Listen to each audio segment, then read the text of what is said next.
Bismillahirrahmanirrahim.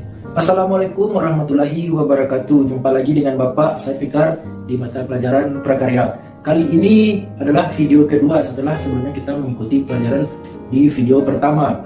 Tentu di video pembelajaran pertama Ananda semua telah mengikutinya, bukan? Walaupun beberapa di antara kalian masih ada yang belum terlihat mengikuti proses pembelajaran tersebut. Video pembelajaran itu sebelumnya Bapak menginstruksikan agar Ananda semua menonton videonya sampai habis. Kemudian sebagai tanda bukti Ananda tulis nama dan kelas di kolom komentarnya. Karena di sana sudah Bapak berikan penilaian. Siapa yang menulis nama di kolom komentar berarti dia adalah siswa yang telah mengikuti proses pembelajaran. Ada Bapak selipkan tugas, dan siapa yang benar-benar menyaksikan video tersebut maka dia sudah pasti tahu apa saja tugas yang Bapak instruksikan di dalam video tersebut.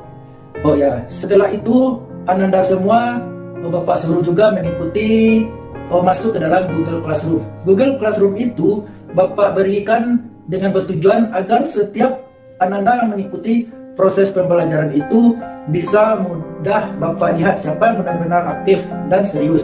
Bisa saja sebenarnya Bapak menginstruksikan semuanya melalui WA, tapi tidak bisa kita lihat mana siswa yang benar-benar mengikuti proses pembelajaran. Oh iya, setelah mengikuti proses video pembelajaran yang pertama itu, Bapak anggap Ananda semua telah mengikutinya dengan baik dan benar. Dan itu semua dibuktikan dengan adanya tugas. Dan tugas itu sudah Bapak anggap selesai. Pada pertemuan video pembelajaran yang kedua ini, kita akan melanjutkan video pembelajaran yang kedua ini. Yaitu, di sini Bapak akan menyuruh Ananda semua mencari tentang kerajinan serat. Di mana Ananda semua mencari contoh 5 kerajinan serat yang ada di lingkungan sekitar ini. Semua itu sudah ada beberapa dalam buku, tapi yang Bapak minta bukan yang ada di dalam buku, Ananda cari bisa melalui Google atau internet ya. Kemudian minimal 5 contoh kerajinan serat, Ananda ambil fotonya 5, minimal 5, kalau lebih boleh.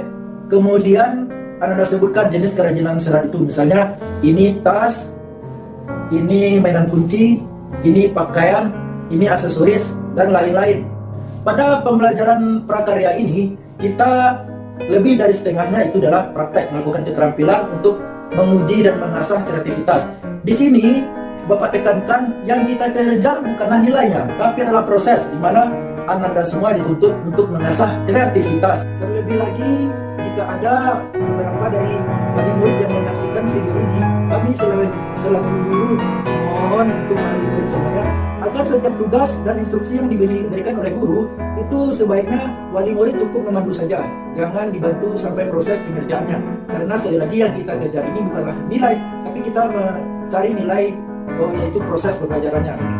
Baik buruk itu tidak masalah, yang penting itu benar-benar hasil karyanya, karena di sanalah kita diuji sejauh mana kreativitas masing-masing siswa. Jika hanya untuk mengejar nilai, kita selaku guru bisa saja memberikan nilai 10 semuanya, tapi apa gunanya? Kita itu harus melakukan perjuangan, dan setiap kesulitan itu pasti ada hasilnya yang manis.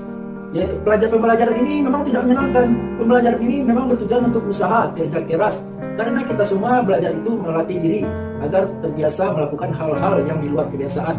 Oke, sekian dulu beberapa tips itu.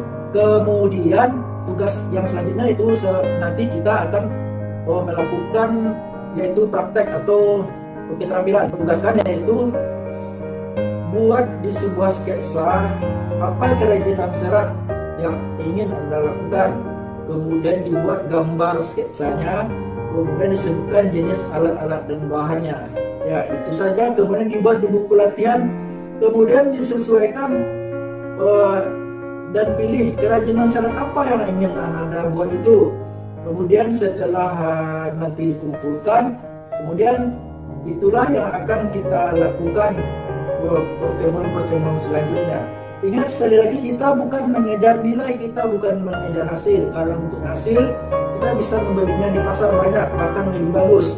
Tapi di sini sekali lagi kita melatih diri dan memotivasi agar mengasah keterampilan. Oke, sekian dulu untuk pembelajaran kali ini.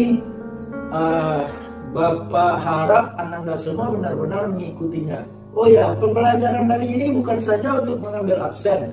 Absen, apalah guna absen? Kita itu yaitu belajar, walaupun tidak bertemu secara tatap muka, tapi kita tetap menimba ilmu. Dan di sini pada kurikulum 13 ini guru memang memandu agar anak-anak itu belajar kreatif dan benar-benar menggali potensi yang ada dalam dirinya. Dan sekian dulu, bagian Anda yang menyaksikan videonya sampai habis, berarti Anda semua tahu apa instruksi yang ada dalam video ini. Dan Bapak harap jangan lagi ada pertanyaan, apa tugas Pak, apa tugas Pak, berarti Anda tidak menyaksikan video ini.